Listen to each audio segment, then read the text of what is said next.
So all you do is just clip it all the way around, blend it out, blend this section in as well. Gonna leave some length here, so we've got a nice blending section. And then tidy all this up and we'll show you at the end what the haircut looks like. Right, so this is Sam's system. As you can see, we try to get as natural as we can on the lace front. Trying to make sure that the hairline is nicely graduated all the way through. Get it more central, there we go. Just makes the hairline look really natural when we use glue. Obviously, this excess lace we're going to cut off. And then we'll show you what it looks like on.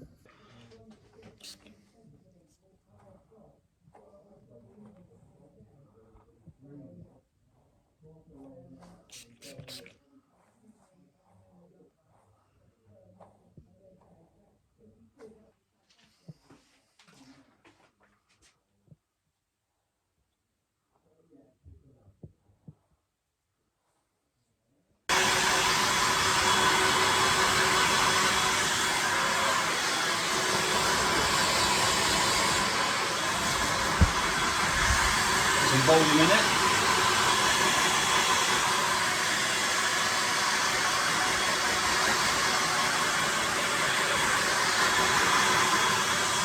So there we go, all blended in, all ready to go, and then probably see you in another year. So the last one lasted a year.